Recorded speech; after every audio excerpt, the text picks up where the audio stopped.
This may be the last stop on the recovery train. If that happens, you don't need to listen to me anymore. You don't care about the good. You don't care about the bad. Maybe you get a little schadenfreude, a little bit of a karmic giggle if things go bad, but you just don't care. Like I said, this is the recovery summit. My prayer each night upon falling asleep is to get all survivors to this point.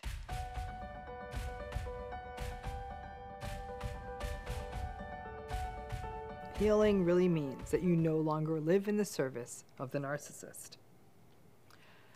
So you are watching this channel because you are trying to understand or get past a narcissistic relationship. At least I'm assuming that, right? One or the other, maybe both.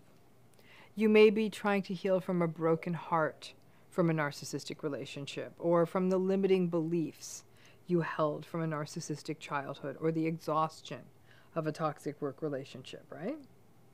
So a big part of this means evicting them.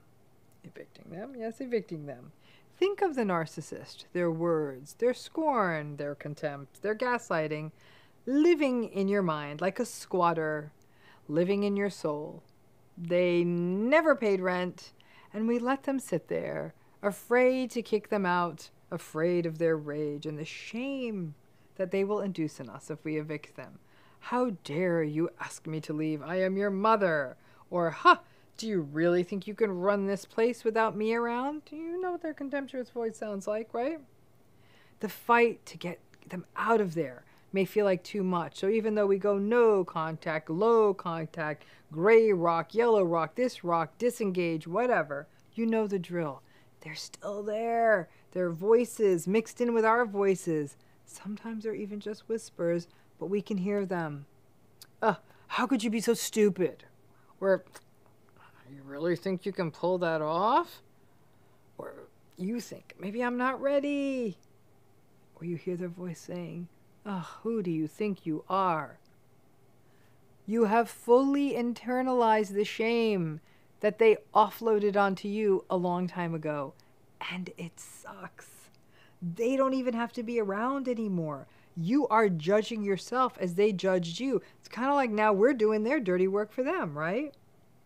So you watch this channel, right? You do your healing. And again, a shout out to the folks in my healing program who I really can see are doing the hard work on the healing and walking through this pain. So good on you. But you do the prompts. You come to my workshops. You go to the therapy. You read the books. You get the growth. You may even give yourself permission for your aspirations. And here is where you must be careful. It's a mistake I've made for years in my own healing. And it stopped being a mistake once I did one thing. I stopped making my healing and growth about them. Now, you might be wondering, what does she mean by this? How many of you thought, damn it, I am going to show them. I am going to start this business. I am finally going to finish my degree. I'm going to get that promotion. Or, yes, I can do it. I'm going to become a parent. I'm going to lose the weight. I'm going to get the divorce. I'm going to fall in love. I'm going to buy a new house, a new car, whatever it is, right? I will show them. I will show them that I can do it. I will show them that I won't be a terrible parent like them. I will show them that I am worthy of a true love story and that I can make it. And one day I'm going to drive by them in my new car and slow down with a hot new person on my side. Whatever your revenge fantasy looks like, right? I'll give it to you. Have your fantasy for a minute. I get it. I've had plenty, right? Have it. It's a good catalyst to get you off your ass. But at some point, the earlier the better, stop making it about them. Learn to have the aspiration without bringing them into it. It needs to no longer become like, I'm going to show my father that I can run my own business and don't have to work some stupid, soulless corporate job for someone else. I'm going to prove to him that I could kill it as an entrepreneur. Instead, where I want you to get is, I want to be an entrepreneur. I'm going to run my own business. Because as long as they're baked into your aspiration, it's still their story. You may even run the risk of losing sight of whether this thing you are so wanting to do is actually what you want. Their shame is still right there at the doorway taunting you. Do you really think you can do this? Your aspiration has to be yours and not a reaction to them. Here's the issue. Remember how they didn't notice you while you were in the relationship? They aren't going to notice if you succeed either. They just don't notice anything unless it has something to do with them. Because that's the fantasy, right? That they will notice you. That they will see you as someone outside of them, differentiated with your own identity, your own needs, your own wants and hopes and aspiration. And they'll support them and say, wow, look at you. What an accomplishment. You started your own business. You're so great and you're so cool and interesting. I never realized how amazing you are. Folks, I can promise you that is never going to happen. If you really become successful, it actually may even be an ego injury to them, so they will either reject you or insult you or try to break you down so they can bring you back into their control. I remember once a narcissistic relationship I was in once upon a time. I truly believed that if I killed it, if I made lots of money, or I was able to be really pretty and could be really thin and got lots of notoriety, that this person would love me. Without that, and I didn't have any of those things, this person was pretty disinterested. So I would be like a little puppy, bringing my little accomplishments, big and small, up to them, saying, oh, guess what? Someone said they might be interested in something I'm doing somewhere down the line, or someone at work said what I did was great. Like this, right? Anything to win them over. So I pushed myself to make it, and I pretty damn near developed an eating disorder trying to get to thin. It didn't work out. The person never noticed me, and frankly, as long as the goals were framed as, when I make it, they will see me or I'll show them, I wasn't healing. I was just still trying to deliver narcissistic supply. It wasn't my authentic pursuit, right? It seemed like it, but it wasn't. No accomplishment for me would ever have gotten this person's notice. I could have sat on their front lawn and done a fireworks show and they wouldn't have noticed. I only existed when it was useful for them. Now, I also eat normally, maybe a little more than normally. I've obviously gained weight and I no longer give a damn. Food's too good and life's too short. Now, healing means you exist outside of that relationship, that the narcissist, past or present, doesn't factor into how you frame yourself or view yourself. Sure, you absolutely recognize that the relationship affected you. It did. But healing means moving beyond that. It's breaking out of the cycle of life as a revenge fantasy or a proving fantasy, because then you are still interlocked into that system of trying to be seen by the narcissistic person who is never going to see you. This may be the most difficult part of the process. Too many people are motivated to heal so they can march up to the narcissist and say, yo, you didn't F me up. There's no point. They aren't listening. They don't care. And that was the issue all along. If they cared about that, then probably originally it wouldn't have been narcissistic abuse. I'll give you an example. This is not the story, for example, of an addict who might have had loving parents, who finally does the work, commits to sobriety, gets steady work, gets into healthy relationship, stays sober, comes back to the parent and says, I'm sober, thank you.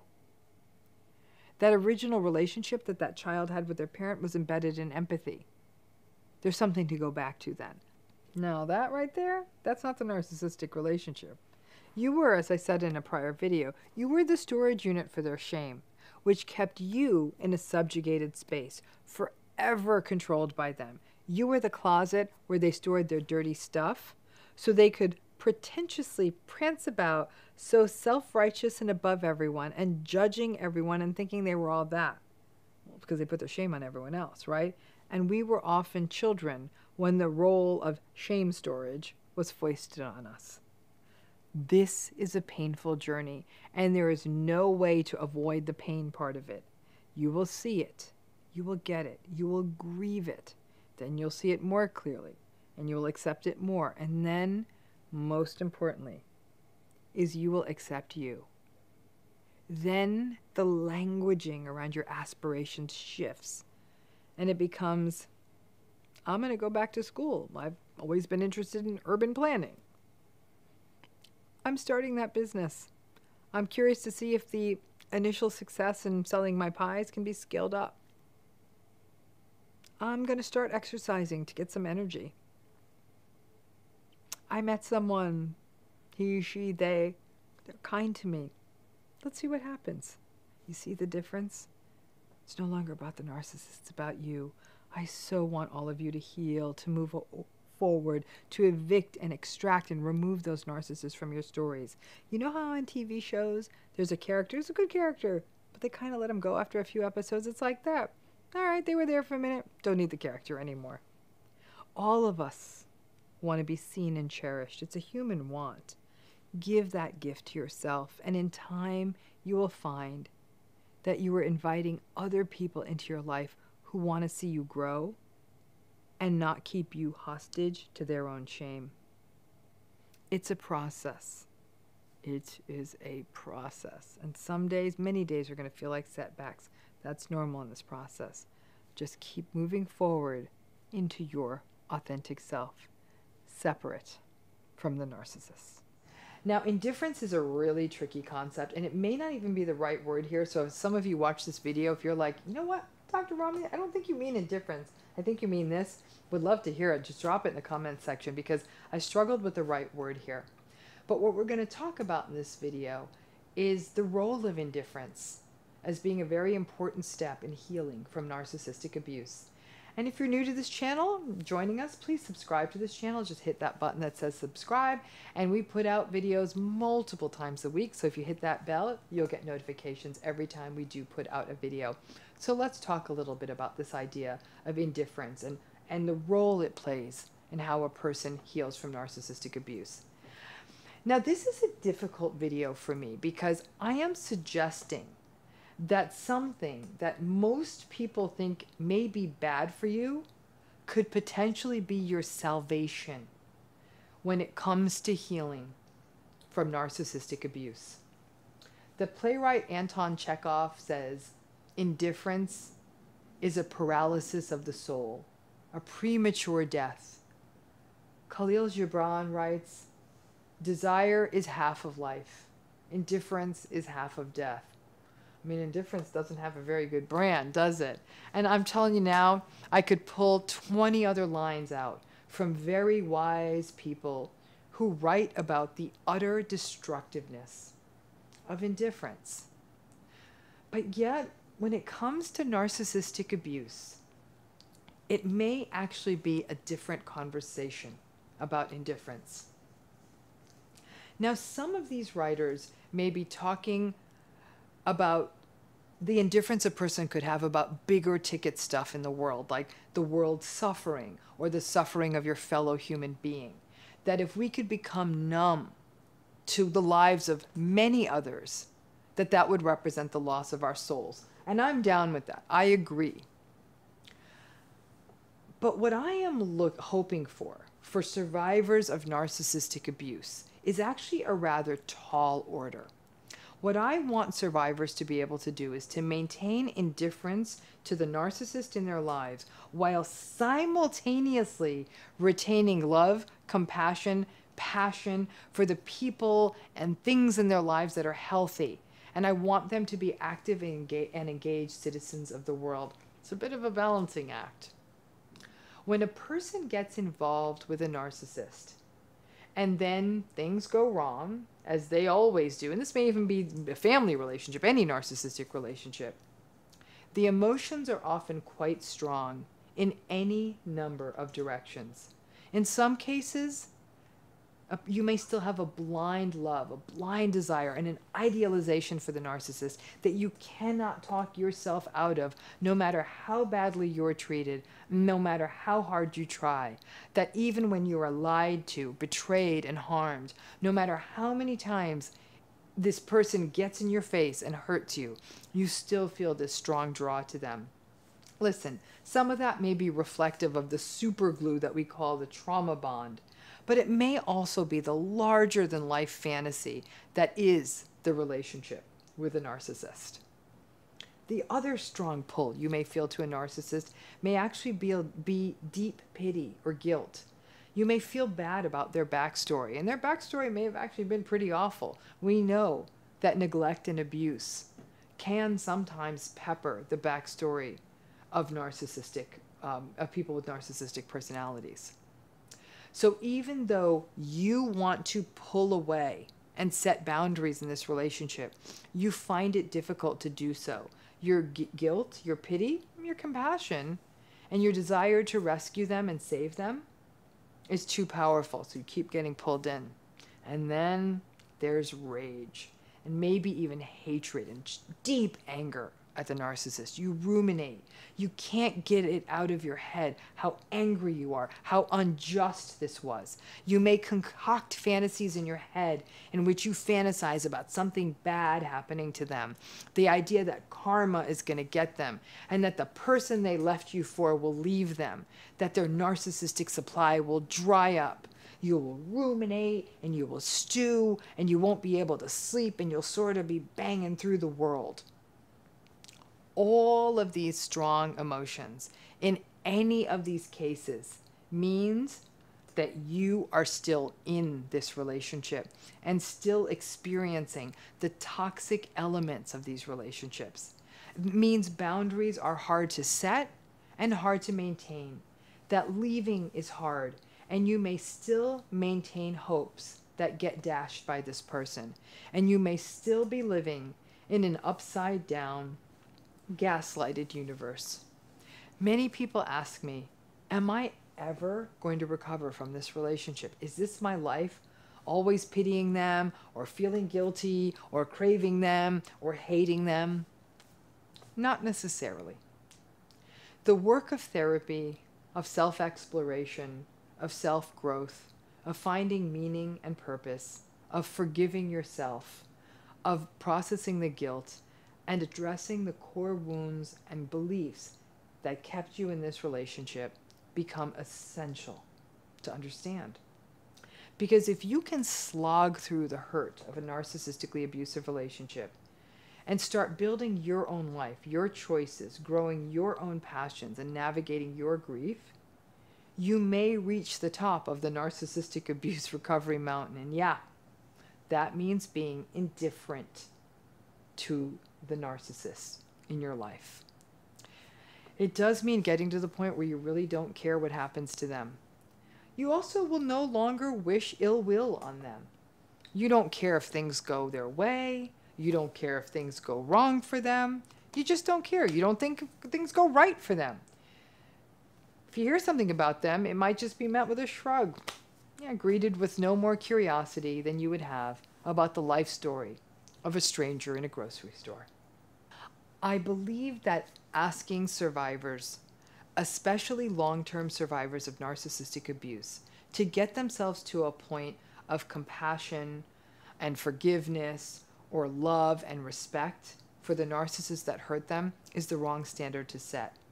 The confusion inherent in narcissistic relationships means that they still have the power to confuse you.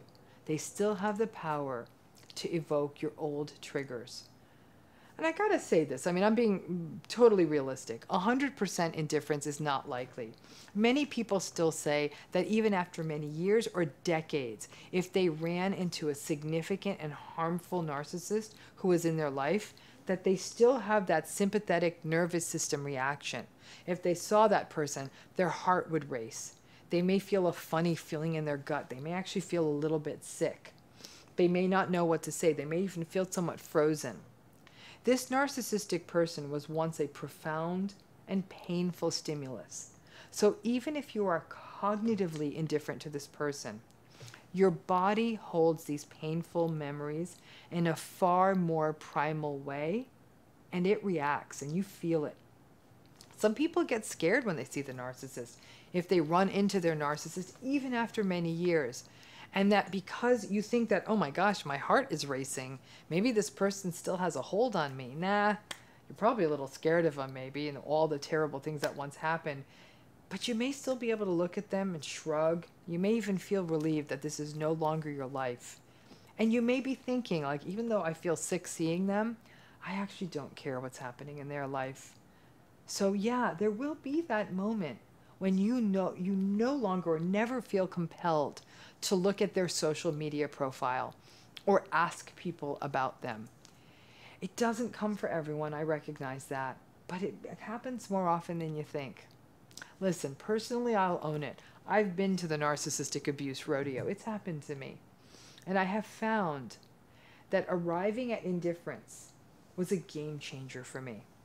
If I saw any of the narcissistically abusive people in my life again, especially if I was surprised by seeing them, I own it. I probably would have a physiological reaction. Not to all of them, but some of them.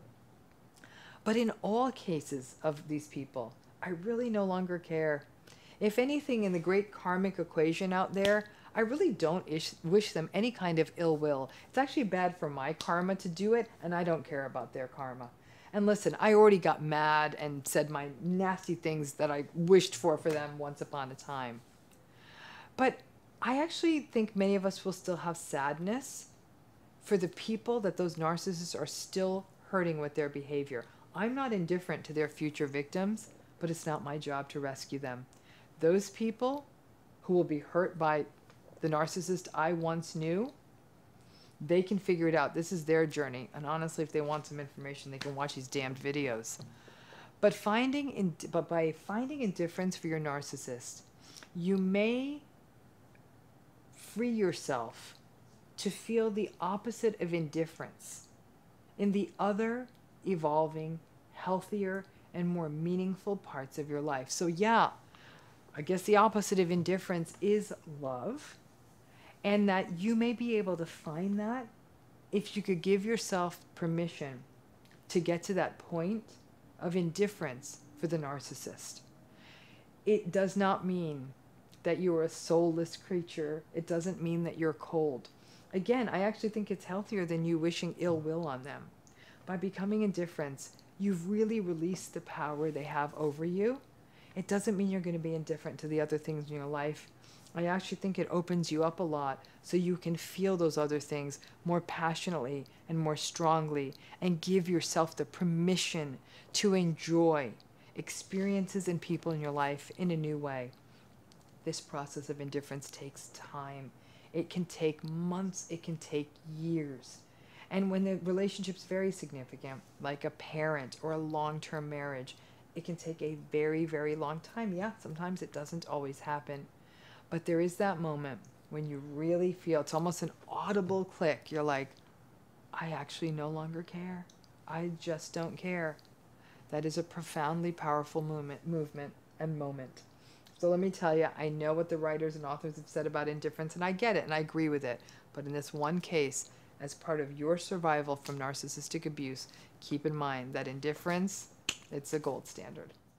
So my key sort of piece of wisdom on recovery from narcissistic abuse, for what it's worth, and I've said this before, it's not a sort of pathway where your mind kind of magically gets cleared about what has happened to you, nor is it that kind of spotless mind healing. There is no way you just forget about it all.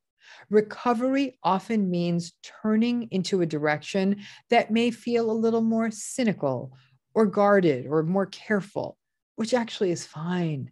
Recovery also takes a long time, and in some ways it's an ongoing and lifelong process.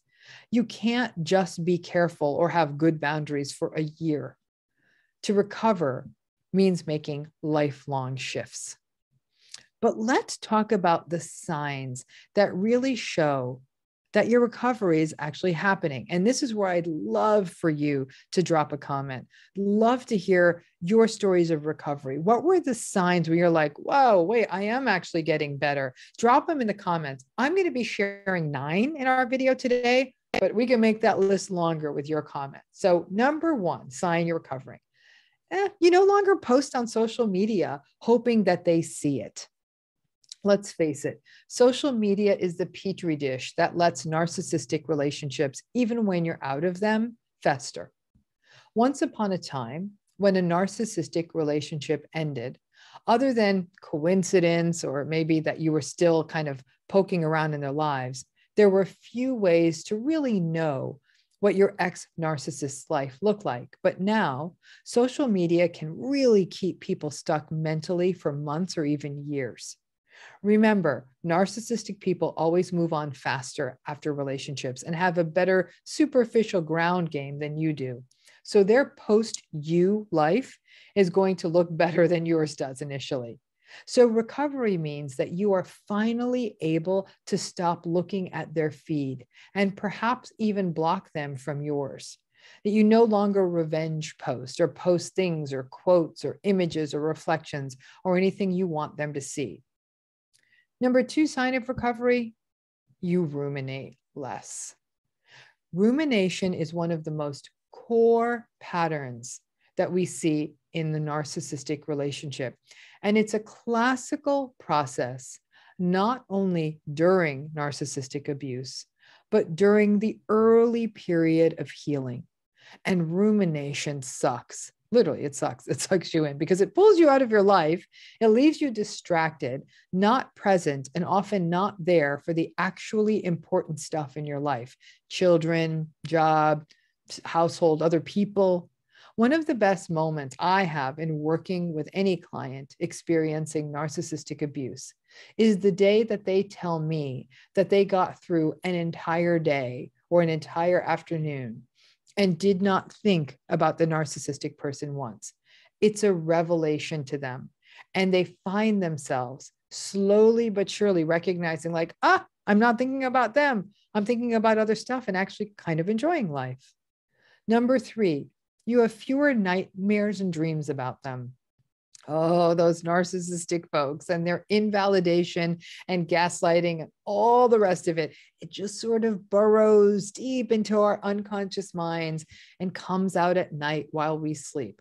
Admittedly, I still have narcissist dreams, and it has been a long time. Usually those dreams come up more when I'm at times of stress. It will happen for years, these dreams and nightmares, but it will happen less. Many clients of mine will be unsettled years out when they think they've recovered, and they have, but then they dream about the narcissist. They find it unsettling. The deep recesses of our memories and our unconscious are sort of like a messy attic. Stuff that you thought you threw out or didn't even know was up there, but you didn't. You don't miss the stuff, but it kind of pops up from time to time when you kind of are up there in that attic. It'll happen less and less as you go through recovery, but even 10 years or 20 years out, don't be surprised when they roll into your dreamscape.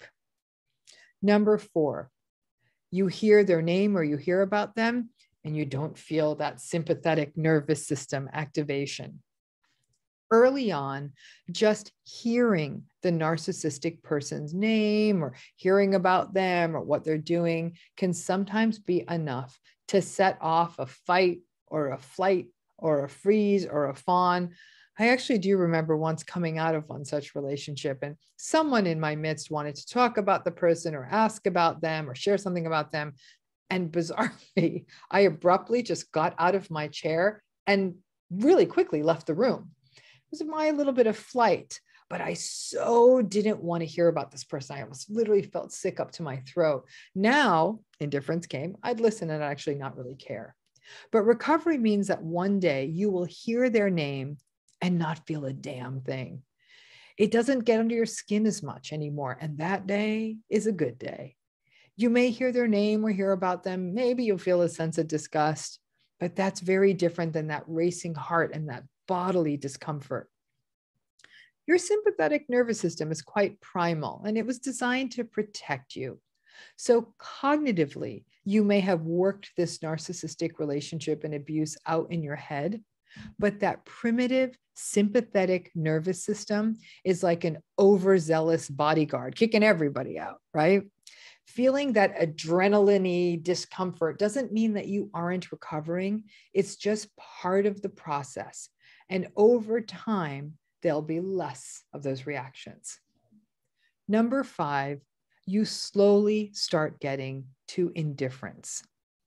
This is the top of the mountain of recovery, as you know, indifference, just not caring anymore. This may be the last stop on the recovery train. If that happens, you don't need to listen to me anymore. You don't care about the good. You don't care about the bad. Maybe you get a little schadenfreude, a little bit of a karmic giggle if things go bad, but you just don't care. Like I said, this is the recovery summit. My prayer each night upon falling asleep is to get all survivors to this point. Number 6, you are able to start being willing to learn from the suffering. Let me put it this way. If indifference is the summit, then this point, the getting meaning from it, is the flag on the summit. When you're in the middle of narcissistic abuse, or you're in the beginning of that recovery process of letting it go, thinking about things at the level about how to extract meaning from this, or the lessons you learn from this, or even see it as sort of an existential choice to think about it one way or another, it feels impossible. You really can start noticing the recovery and the narcissistic victory when the regret turns to acceptance. The recognition that as painful as all of this was, you did learn something, and an awareness of what these patterns are and avoiding them in the future. Again, having worked with survivors across the spectrum of survivorhood, from acute grief all the way to being able to do this, derive meaning and purpose, it's there. And it's quite amazing to witness those who are able to say, I wish this didn't happen to me, but it did. And now I know this about the world or that about the world, or it forced me to take a hard look at other unhealthy patterns in my life.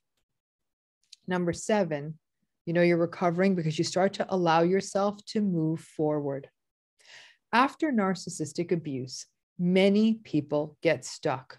They put their lives on ice. They don't feel safe in moving forward, or they doubt themselves. They hear the invalidating voices of the narcissistic relationship still echoing in their heads. Even after a year or more, many people won't consider a new relationship after the narcissist. They won't push themselves professionally. They may not feel comfortable making a move that's good for them, or maybe not even want to take a vacation alone or buy a car or something. Recovery means recognizing that the narcissistic relationship is behind you, and that it is okay to create a new world and life for yourself. And to ask yourself, are you doing things that you didn't do before? It's hard to do that. Number 8, you start distancing yourself from other information sources around the narcissistic person. Many times, just being close to the enablers, the flying monkeys, and even other shared stakeholders can really take a toll on you. You have to keep hearing about the toxic person. And just as you are healing, especially in the early stages, it can set you back. I hate to say it, but think of it as picking on a scab. You don't have to go no contact with these people or let them go completely. But recovery means much better boundaries, not sharing details that you don't want getting back to the narcissist, distancing yourself when the conversation brings back old stuff that you have put behind you, not engaging in the unhealthy enabling conversations. At some point, this may become somewhat reflexive. You will see that the trauma bonded glue of the narcissistic relationship kept you connected with other people who weren't always healthy for you. But the narcissistic relationship was so unhealthy, you didn't notice how unhealthy these others. Recovery means not just growing out of and away from the narcissist, but also from the other people who were always not so good for you and may have kept you stuck longer. Number 9, stop concerning yourself about their failures and losses, the narcissist's failures and losses. Now, this relates to a few points I've already made: the indifference, the not caring about what they're doing, who they're with, where they are. And it relates to the first point about social media. And it relates to the point about distancing yourself from your shared stakeholders.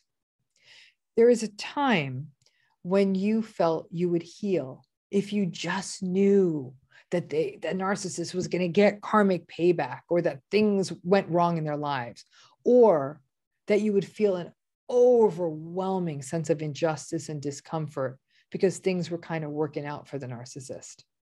As recovery proceeds, good, bad, indifferent, you really just stop wasting bandwidth on them.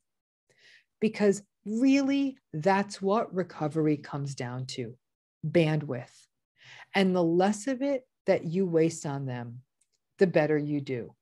Now, listen, I just shared 9 patterns that I have witnessed in the recovery realm, but I know that these are by no means an exhaustive list. Once again, I ask you, what are other ways that you have tracked or noticed your own recovery? Please share them, because everyone benefits from them. Please share them in the comments. Recovery is part of the victory of it all. And these things, they happen slowly. Like I said, like watching a plant grow. You can't see it in real time, but come back to that plant a month or so later, and there it is. It's definitely bigger. You see something new coming off of it. The growth is happening. And that moment, like I said, in my beloved houseplants, when I notice that little bit of growth, I'm like, look at that, it's happening. But if I stared at it all day long, probably not so much, and I'd probably drive myself mad. I want you to take a minute, maybe close your eyes and think about the time if you've gotten out of a narcissistic relationship. And I'm sure even if you're still in one, you've probably gotten out of one too. It could have been a friendship, could be a family relationship. I want you to close your eyes and think about the time when you were in that relationship and some of the friends and acquaintances and the people you knew. Then you got out of that relationship. And I'm guessing you haven't had that much to do with those people again. And then some time passes, you've healed, or healed quite a bit at least. And then you run into those people. And so that's what we're going to talk about. Like I said, there's very difficult, there's no great easy title for that one, but how do you go back and talk to those people who knew you before you made progress in healing from narcissistic abuse?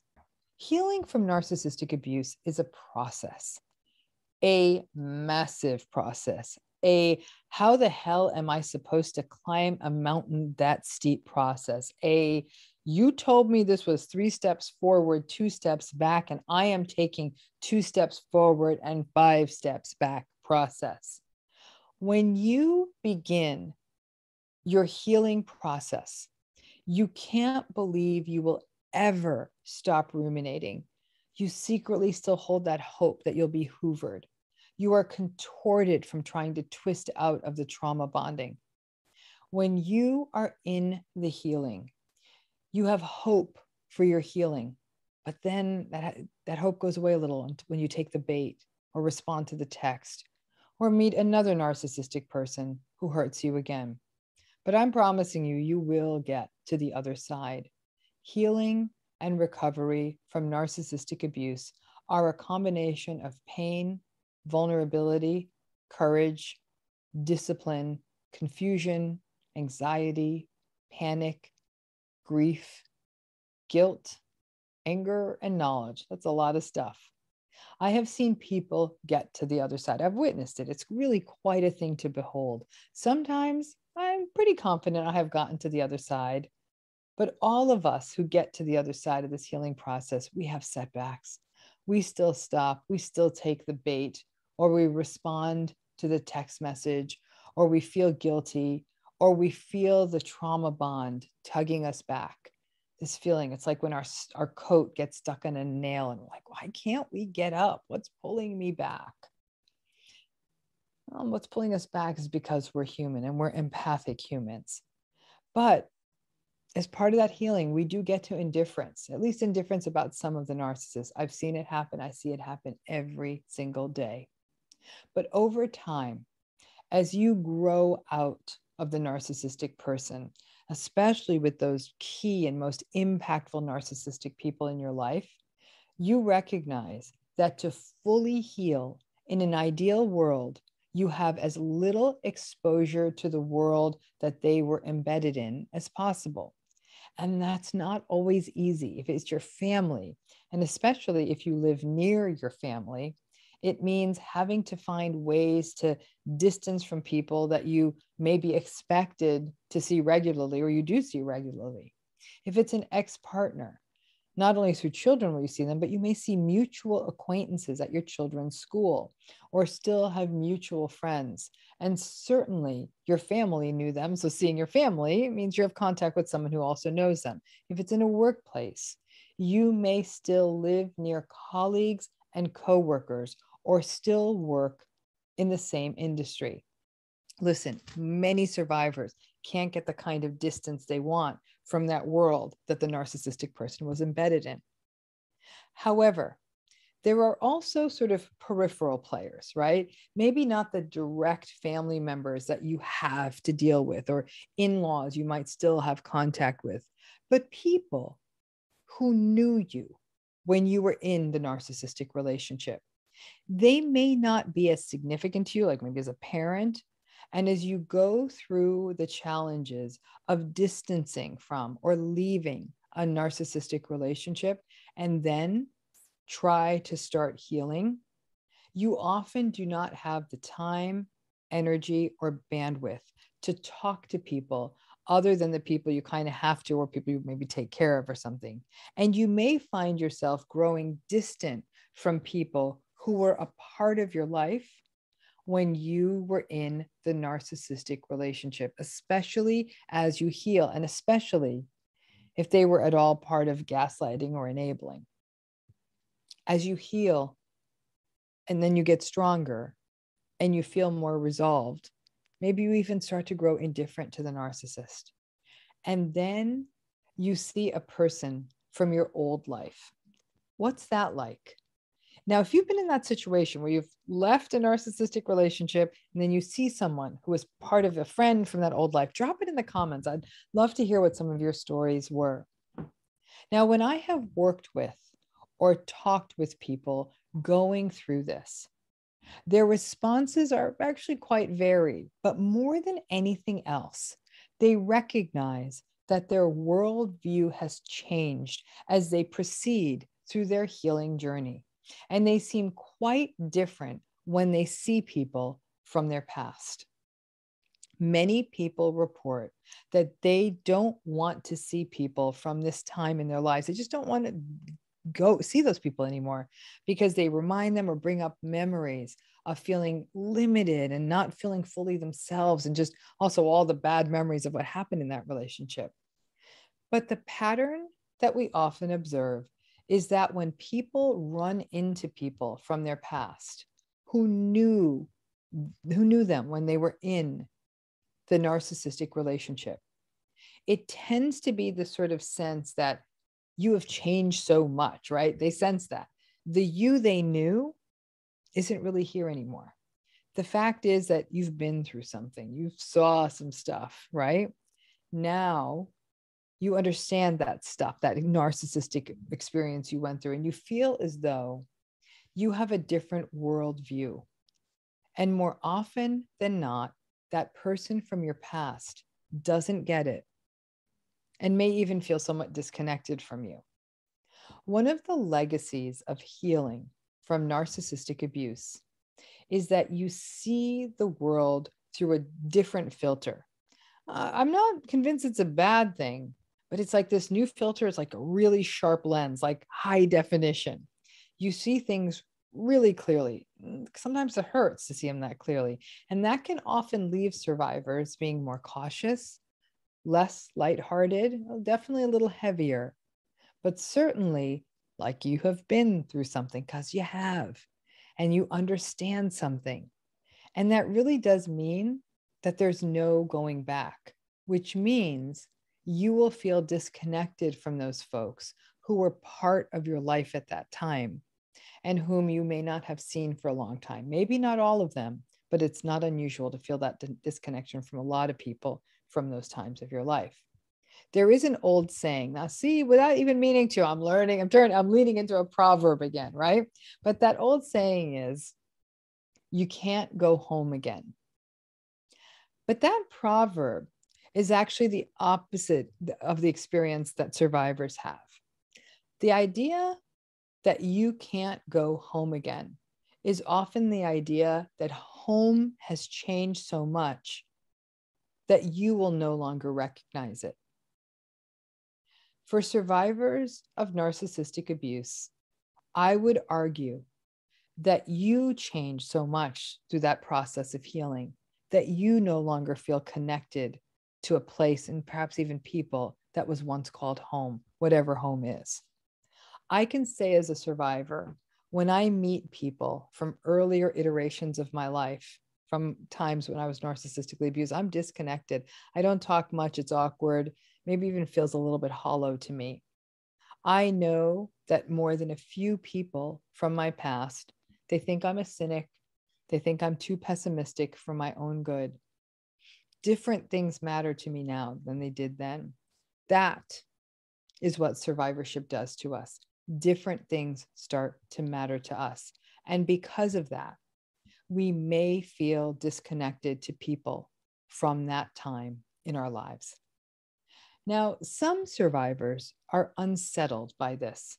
They may go to a reunion, visit old friends from a different time in their lives, see old family, and no longer be able to play the part that was required for you to fit into that group. You recognize that playing the part was what put you at risk for a narcissistic relationship, or also what kept you stuck in that relationship. Once you stop playing the roles that everyone wants for you, you may no longer fit into the ensemble of people who may also be enabling. I think you can make the small talk when these blasts from the past come into your life. Yeah, ask about somebody's family or their work or where they live or how's their health. But survivors can actually be a little unsettling for the people who remain stuck themselves, people who may sort of still be stuck in that world you left. You may have moved forward, but they may remain, some of them may remain in narcissistic relationships themselves. You in your life become the path not taken. They may not have opened their eyes to these patterns or want to open their eyes or even really recognize what happened to you. Or they may not even be ready to understand what these relationships do to people. Or you may know that little tiny group of incredibly fortunate people who do not have narcissistic relationships in their lives. And I've got to tell you, I envy those people. But overall, when people see growth, it can sometimes make them feel uncomfortable because a lot of people stop growing. And if you've met one of these people from that past time in your life and you feel like the conversation is steering towards judgment, disengage. You don't need that. Healing and survivorship are about growth and forward motion and about the painful realization that many relationships that we have are not built for growth. They are built, sadly, for stagnation. As you pursue growth and healing after narcissistic abuse, I want you to remember that you are doing something that many other people are too scared to do, and which is why I believe more people get stuck in these relationships than actually get out. It can be hard to feel like we cannot walk amongst the people in our past in the same way. And the fact is, though, all is not lost. The real keepers from any time in your life, they're going to see it. They'll see your growth and they'll get it and they will celebrate it and actually really, really want to spend time with you. You may actually become a beacon of hope to other people, of serenity, of courage, because you were willing to really, really take a difficult leap. To heal means to be uncomfortable and to keep growing. Too often, the world and our past wants us to play the part we always have played, right? Once you give up that role and trust that your authentic self is all the world needs from you, so much is possible. And if some folks can't get down with that, you can gently and gracefully disengage.